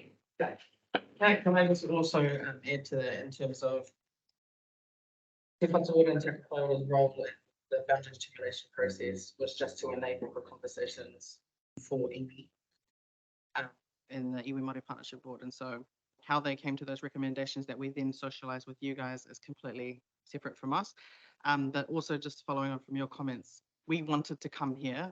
Unfortunately, I think when we were doing our engagement scheduling, you guys sit within a zone that, is it correct? They're in that zone that goes up the coast, and then there was a forum that we were supposed to come and get in front of a whole lot of people at the same time, and it was cancelled. Which we intended to come a long time ago. But yes, hear that, the national team, as we're here today, we're going to continue this engagement and make sure that you guys are kept informed of all of the progress moving forward. Very grateful. Yes. And just noting, we do have a community wellbeing committee which meets bi-monthly, and you're always very welcome to attend there as well. Right, Councillor Sutherland, would you be happy to move that report be received? Can I have a seconder? Councillor Gilmore. All those in favour, please say aye. Thank you very much for coming. We're going to adjourn for 15 minutes. If you'd like to join us for a cuppa, you're very welcome.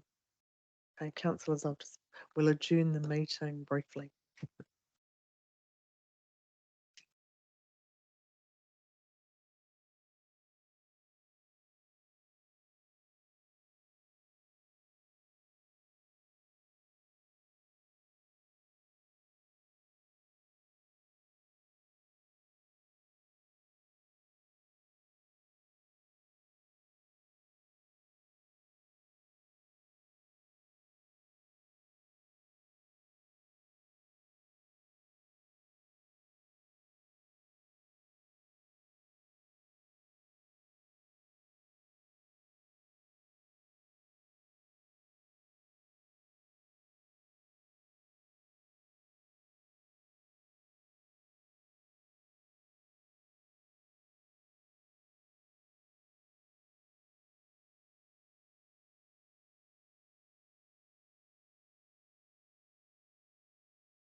Thank you, councillors.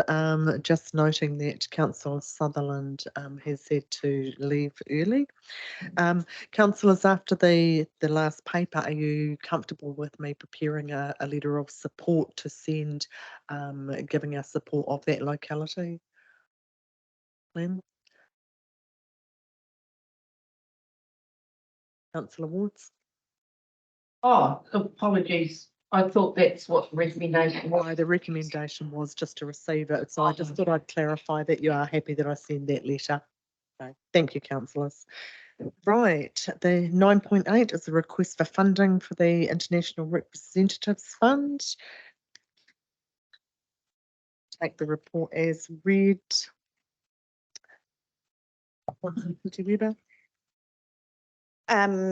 Yes, so Brady Bennett is representing New Zealand again this year, the same Trans Tasman team. In this paper, it says that he was on standby, I think, or something. I'm not too sure how they worded it. But it has been, yeah, I was just about to say he has been confirmed in the team to head over to Australia. So I move that we grant the full amount of $500 to Brody. It's been and gone. It's back. It's July. Yeah. Through the chair, thank you. We do, but the council did not meet in July. That's what I took from that one. Yeah.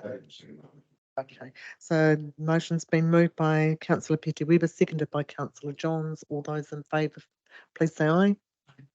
Against? Carried.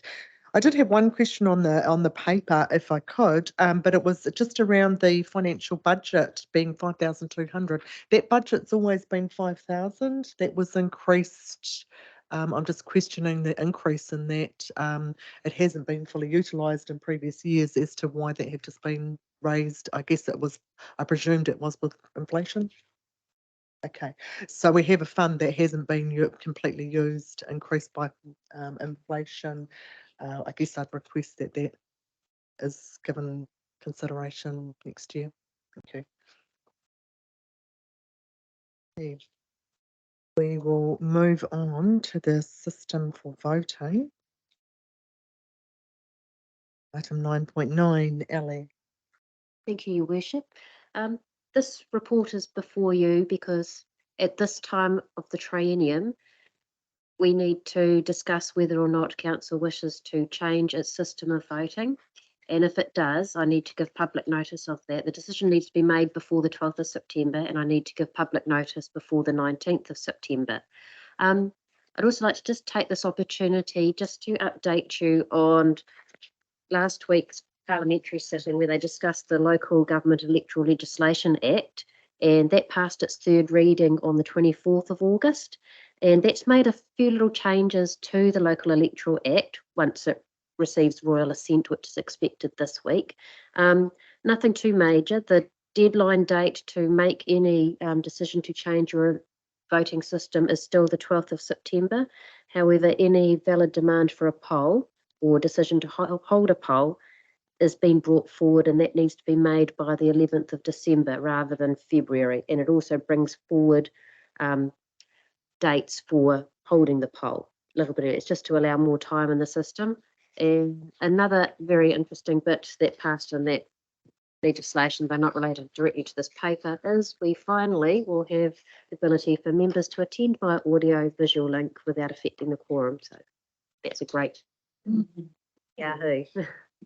But I'm happy to answer any questions about what I've put in the paper. Thanks, Sally. Councillors, do you have any questions? Right.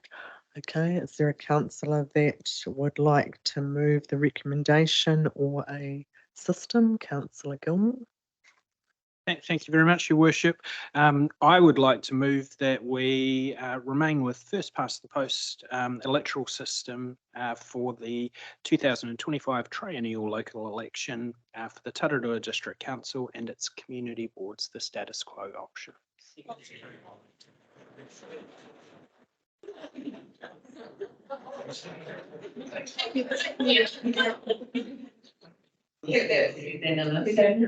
Right, I'll go.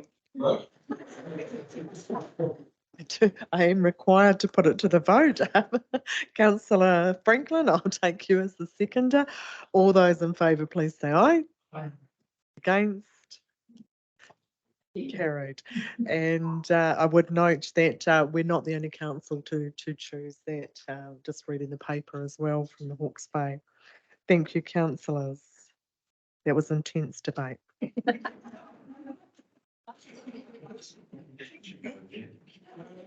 Put myself out there. Risky one. Thank you. Right, item 9.10, the annual report summary. So welcome, Sarah. Morena, Your Worship, councillors and Brian. I'll take the report as read. I did give you a quick heads up of the finance and performance meeting last week. This is the 2021-2022 annual report summary. So for the year ending 30 June last year. As you're aware, we had complications with our audit, delays with our audit. This report is just a box ticking exercise, I guess. We need to bring it back after the completion of the audit. Just asking for you to receive the report and authorise me to make this report public. Thanks, Sarah. Councillor Gilmore. Thanks very much, Your Worship, and I'll be happy in a moment to second Councillor Johns's motion. I did just want to, I guess, make the comment that, if nothing significantly has changed in this report, as you've mentioned, I do find it disappointing that audit has directed that it come back and take up further time in our council when we had made a motion to delegate authority to the Mayor and the Chief Executive. So I guess I wanted to mention that taking extra time of yours and of this council is disappointing, but on that note, I'm happy to second Councillor Johns's motion. Thank you. I have a mover and a seconder, Councillor Johns and Councillor Gilmore. All those in favour, please say aye. Aye. Against? Carried. Thank you, Sarah. And I do have a catch up with audit where I will be discussing not only future costs, but actually, seeing the value in our audit fees for residents as well as this council. So, and that was also mooted at the Local Government New Zealand conference by many councils to discuss at a national level. So, thank you. Okay, we'll just move around now into portfolio reports. Do any councillors have something they wish to report from their portfolio? Councillor Franklin. We'll just give a quick update on the latest passenger transport meeting that I attended via Teams, as did quite a few others. So basically the meeting was really more about setting the fares for the buses that are already going to go busing. So because Palmerston North City Council came out with a proposal of what they were going to do with buses, they had to sort of go on the back burner and revisit it all. So that really didn't affect us at all. I'd like to reiterate too that it's very obvious that we're not going to get anything until after the new road opens, which when you think about it makes absolute sense. However, there's one very enthusiastic young man that I'm sure C. Brian will know, and that's Anthony Tonnen from Wanganui. He's the young man that runs that, what's that thing up the hill? Elephant. Yes, he runs that. Now, he is the most passionate person I've ever come across about passenger transport, and he contributes to the meeting in a huge extent. So he actually works for Wanganui City Council, and he has done for some time, but you've been here quite a while now, contracting. I took a photocopy of he came back after the meeting with a proposal of what his vision for the Horizons region is passenger transport. He's kind of taken it outside of the region into Central Hawke's Bay and down into the Wairarapa. However, the proposals, they've had quite a few submissions in as well, and I think that's still going to join the dots. Yeah, I think that's got another week or so to go, but they've had quite a few submissions. So after the next meeting will be up, I would imagine we'll be discussing those. So I just wanted to bring you up to date on that. Thanks, Councillor Franklin, and that's one that I had a reminder on. So Connect the Dots is around public transport throughout the Horizons region. Previously Councillor Raylene Treader had worked very hard to get Tararua in part of that conversation, especially with the new road opening. So it's a conversation that's there. It isn't for Tararua necessarily about buses. It can be about minivans and reimagining what that's like. So if councillors could take that to their local communities, if we get those submissions, then we'll be considered for that. And I have had some feedback into the Wairarapa, from Ekirahona as well. So those submission forms, they are available outside, and I have got some that could be dropped at both Woodville and Pahiatua as well if you want some. They're online as well. And that closes on the 11th of September by memory. Councillor Gilmore. Thanks very much, Mayor Tracy. Just to update council, I've been working with LGNZ, Tania Hawkins, who's in their learning and development area, to try and get a health and safety module pitched, particularly at governance level and councillor governance level. The other thing, just on the back of what Councillor Franklin was talking about, did attend a meeting in Woodville for Restore Passenger Rail. A good meeting. I understand that they also had a further meeting in Dannyvirk, but some really interesting things that tie in very, very much to the Connect the Dots consultation with Horizons. So certainly been encouraging people to make their voices heard on that. Just lastly, I have a report within this on attendance to the National Government New Zealand conference, so happy to answer any questions on that if there are any. Thank you. Thank you, councillors, and thank you, Councillor Gilmore, for working with LGNZ on that. Part of the conversation with the Akona training module that they had is that I could see extremely good value in it, but actually I needed some health and safety stuff there. So we highlighted that actually that would be important to everybody, and they're quite happy to look at those modules. They just need a little bit of help. So Councillor Gilmore was voluntold, and gratefully that was accepted. And I think I volunteered him before I asked him. So thank you for working with them, and they have enjoyed that, and I look forward to those modules. That training is also available for community board members, so and I guess that's what provides that extreme value for us when we can get that governance training over everybody. So looking forward to getting a system developed, I guess, where we report on what training modules and bits that are there. So and I just have one, and I had this written down, so I'm just going to go to the email, because there were some of Councillor Franklin's attendances that weren't included. I'm just finding those. Just to note, and I can happy to give you those, that we've got the Mayoral Relief Fund panel meetings on the 1st, 8th and 15th of August.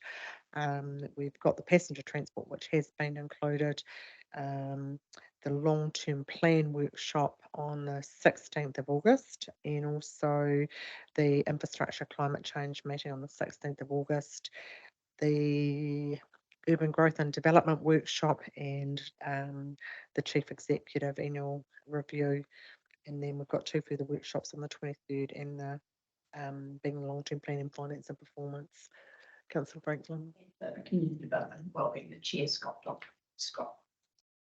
It's quite chaired on my behalf, sorry. I've sat in that meeting too. Thank you, and it's nice to have you back in the chamber.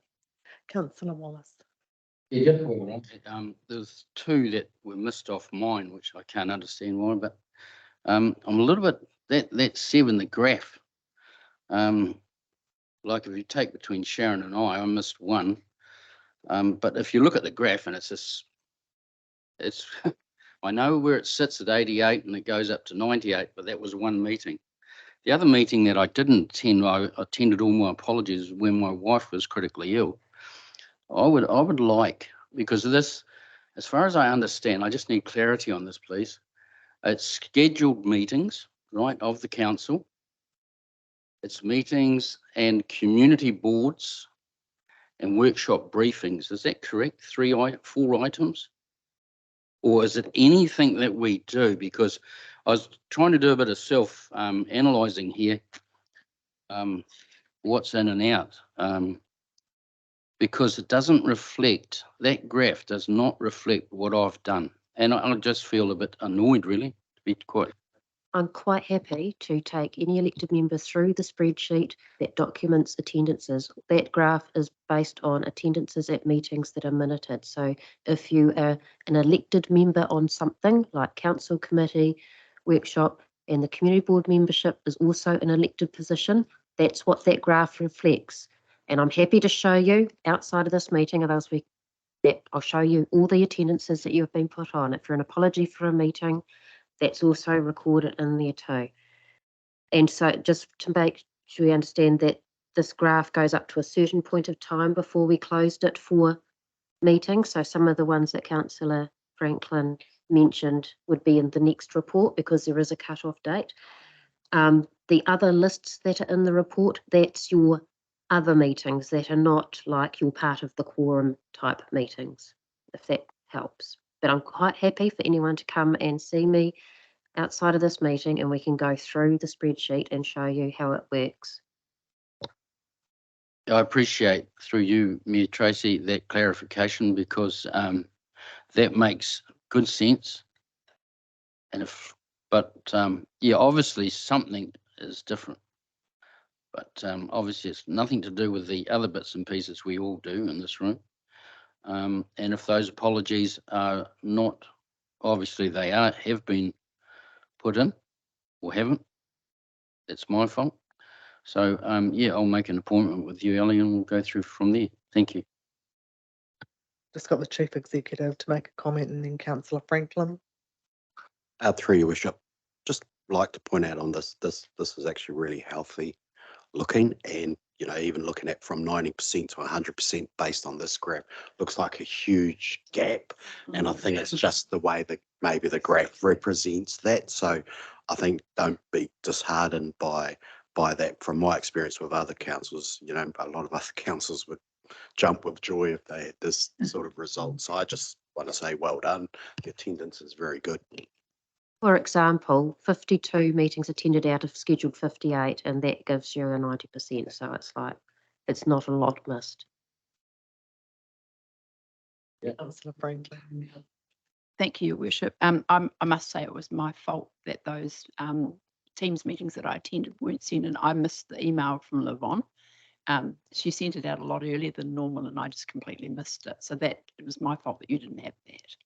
I do have where you've attended a meeting that's like a committee meeting and we minute it, you are included in the quorum and those attendances have been included. You just didn't list what the meetings were. Not in that graph, like there's no listing of meetings in the graph, but the graph is separate to the rest of the report. There's a report on Okay, Councillor Chase and Councillor Wallace. It is just something. Couldn't the graph look more reflective of 100% from 0 to 100? You know what I mean? It looks more scaled. I'm happy to talk to you outside and show you how the spreadsheet and the graph calculates off that and whether we can make it appear in different ways. That's something that should be outside of this meeting and not take up the meeting time.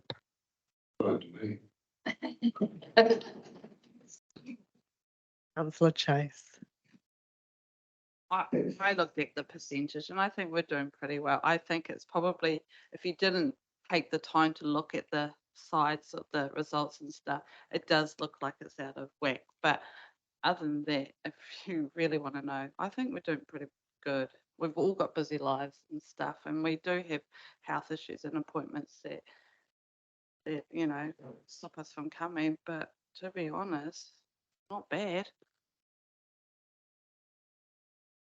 Thanks for that.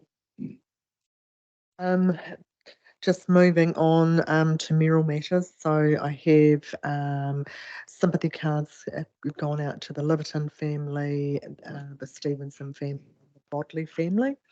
And and also congratulations to be sent to Donald Parkinson from Central FM. He was given a Community Services Award and especially noted for his work within the cyclones. So if there's anything here in the Tararua district, he's certainly straight on the phone for that. So that was nice to see him acknowledged there. And the other one was to David Buick. So I think that was just an absolute highlight. Was wonderful to see him on Friday night and be able to say congratulations for his Master Sharer award, and yeah, for the challenges that he's been through. So yeah, Tara is pretty talented in the sharing world, and that's a huge accolade. So I just didn't have any. My cards were all floral, so I'll work on that to to get them a big card. We're not carrying on with portfolio reports. We've moved on, have we? No, you can go back to a portfolio report. Yep, that's fine. Sorry, you've got one.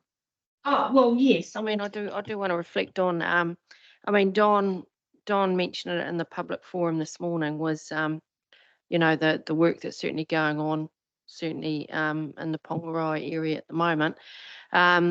So very positive evening out there on Friday, but tomorrow's another big day for the community, and that it'll be the formal opening of the Marananga Gorge. And I imagine it'll be a very special time for that community, and I want to acknowledge the effort that's gone into planning of that. So I'm hoping that I'll have something included in this report around that next time around. The only other thing I wish to point out, although it's not in my portfolio, Mayor Tracy, I want to signal to all of my colleagues around this table that I now have an altered conflict of interest item on my register. I tendered my resignation with Connect Tararua in the last week. So I've formally notified Ellie and Mayor Tracy, but Ellie assured me I should probably let colleagues around the table know as well. Thanks, Councillor Wards. Councillor Gilmore. Thank you very much, Your Worship. In light of that declaration, I just want to quickly mention to colleagues that I also updated my conflicts of interest register recently, and since the last meeting, where I'm now a board member of Tararua Rep. So I just wanted to make sure that colleagues were aware of that. Gilmore, congratulations on that appointment, and I also understand congratulations are in order for passing your pre-assessment for the Resource Management Act training. So anybody that has been through that process, it is the only time I've probably jumped up and down with excitement when you get that pass. It is a pretty tough qualification, and the pre-assessment is no walk in the park. So well done, and you've got more to come. Councillor Franklin. Thank you. I'd like to duck back one person, please. And as the council representative on Connect Tararua, I'd really like to thank Councillor Wards for the work she's done over the years. She came in at the perfect time when strategy planning was probably the number one thing that we needed. After having done a skills matrix, now I'm frightfully pleased we never went ahead with that when looking for new members. It was not a walk in the park, that's for sure. But thank you, Sharon. You certainly contributed in those areas, especially when it came to going and presenting to government and twisting those politicians' arms. So yeah, so thank you. Thank you. Right, okay, just moving into mayoral matters. The only other one of councillors, I'd note that Pukaha have their open day on the 17th of September, which is great. The other item, I guess, of interest, high interest. So this week, or last Tuesday, received an invitation. If you remember back, and for new councillors, the Tararua District Council donated money to Te Arawhata, and which is the New Zealand Museum that was being proposed in Le Quesnoy, France. So they sent an invitation through, inviting myself, and happy to seek an invitation for anyone else that wishes to do the same. to the official opening of that museum. So the opening date is Tuesday the 10th of October and Wednesday the 11th of October. So on that Friday, I did go to the travel agent and book that trip. And I guess for me, just with the passing of Bonnie and that in mind, and because I could, actually I thought it would be great to go. So I do seek a leave of absence for that. I won't be at the September council meeting, and I will be away in France and in Italy for 1 month. Councillor Long, you want to come? Love to, but I can't. The official opening of the museum, is it held at the museum or a rugby game in France at that time? I suggested that. Actually, probably going to France during the World Cup wasn't the best economic decision, but still the itinerary. So there's a dawn blessing, and then followed by a champagne breakfast, a historical walking tour and meeting at the museum gate, then a guided bus tour through Valencia, then the donors dinner, and then the following day is the official opening, followed by a lunch at the town hall and then a cocktail event that night. So yeah, but I am picking that many of those present will have planned this for longer than my 4-week invitation came in the mail, and they will be getting to go there. So I'm looking forward to perhaps visiting Passchendaele and some of our other sites. So we'll duly contact the RSA and make sure any of our people that are over there are duly acknowledged. Okay, and I think we'll accept that mural report, and there's no items that weren't indicated on the agenda. So with that, we will duly close the meeting, and I'll close the meeting with our district whakatāaki. Let the winds of the Ruahine and Tararua give you strength. Let the waters of the Manawatu nourish you. For we are the Pounamu of Te Tāpiri Nui o Whātonga. Kia ora. Thank you, councillors.